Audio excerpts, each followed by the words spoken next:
ഇതൊരു മലയോര കാർഷിക ഗ്രാമീണ മേഖലയാണ്. കൃഷി കൊണ്ട് ഉപജീവനം കഴിക്കുന്ന ആളുകളാണ് ഈ നാട്ടിൽ കൂടുതലായിട്ടുള്ളത്. ഇന്ന് വരെ ഏകദേശം 100 വർഷത്തോളമായിട്ട് ഇവിടെ തന്നെ താമസിച്ചുകൊണ്ടിരിക്കുന്ന, പൂർവികരായിട്ട് ഇവിടെ താമസിച്ചുകൊണ്ടിരിക്കുന്ന ആളുകളാണ് ഞങ്ങൾ. ഇന്ന് വരെ ഇവിടെ ഒരു ആന ഇറങ്ങിയതായിട്ടൊരു ചരിത്രം പറഞ്ഞു കേട്ടിട്ട് പോലുമില്ല. ഇപ്പോൾ ഈ കഴിഞ്ഞ രാത്രിയാണ് ഞങ്ങളുടെ പറമ്പിൽ, എൻ്റെ പേര് മനോജ് എന്നാണ്, എൻ്റെ പറമ്പിലും എൻ്റെ തൊട്ടടുത്ത് കൃഷ്ണൻ എന്ന പേരുള്ള ആളുടെ പറമ്പിലും ആന ഇറങ്ങി. ഒരു ആന അല്ല എന്ന് വിചാരിക്കുന്നു, ഒന്നിൽ കൂടി ആനകളുണ്ടെന്നാണ് കരുതുന്നത്.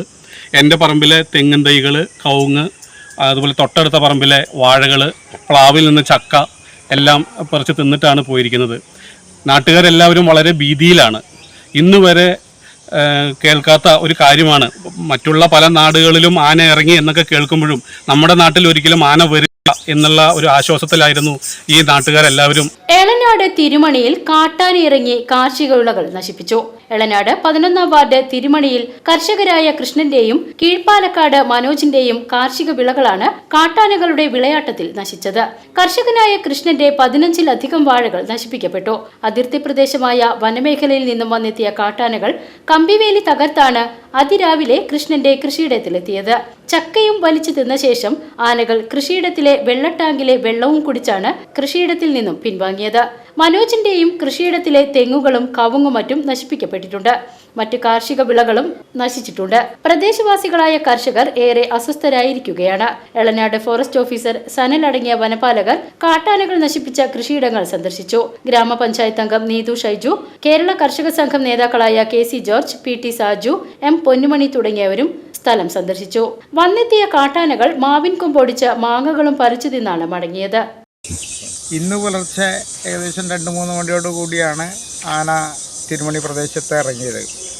ആന ഇതിനു മുമ്പേ ഇവിടെ ഇറങ്ങിയതായിട്ട് പറഞ്ഞു കേട്ടിട്ടില്ല. ഒരു 10-60 വർഷമായിട്ടും ഈ തിരുമണി മേഖലയിൽ ആന ഇറങ്ങിയതായിട്ട് കേട്ടിട്ടില്ല. എന്നാൽ നമ്മുടെ കുതിരാൻ്റെ അപ്പുറത്ത് നിന്ന് 16 ആനകളോളം ഈ കാട് വഴിക്ക്, ഫോറസ്റ്റ് വഴിക്ക് അകമല ഭാഗത്തേക്ക് പോന്നിട്ടുണ്ട് എന്ന് ഡിപ്പാർട്ട്മെൻറ്റിൻ്റെ DFO പറയുണ്ടായിട്ടുണ്ട്.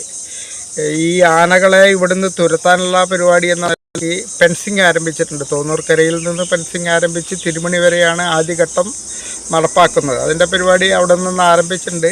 ഇപ്പോൾ തിരുമണിയിൽ ഇറങ്ങിയത് കൊണ്ട് ഫെൻസിങ് 2 ഭാഗത്തു നിന്നും, എളനാട് ഭാഗത്ത് തിരുമണിയിൽ നിന്നും, വാഴോട് തിരുമണി ഭാഗത്തു നിന്നും, അതുപോലെ തന്നെ തോന്നൂർക്കരയിൽ നിന്നും 2 ബാച്ചുകളായിട്ട് ഫെൻസിങ് ഉടനെ ആരംഭിക്കാനുള്ള പരിപാടികൾ ഡിപ്പാർട്ട്മെൻറ്റുമായി ബന്ധപ്പെട്ടിട്ടുണ്ട്. വിവരം അറിഞ്ഞ വഴിക്ക് MLA യുവ പ്രദീപിനെ വിളിച്ചിരുന്നു ഞാൻ.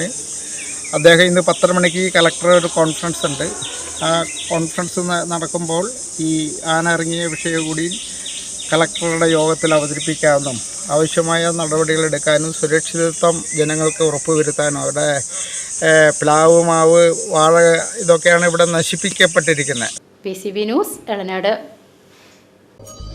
ഓരോ വേഷങ്ങളും മനസ്സിന് നൽകുന്ന സംതൃപ്തി, സ്നേഹത്തോടെ അഭിമാനത്തോടെ ഒത്തുചേരുന്ന കുടുംബങ്ങൾ, പുതിയ ജീവിതത്തിലേക്കുള്ള അനുഭവങ്ങൾ, ആഘോഷങ്ങൾ ഏതുമാവട്ടെ, നിങ്ങളുടെ മനസ്സിലുണ്ടോ?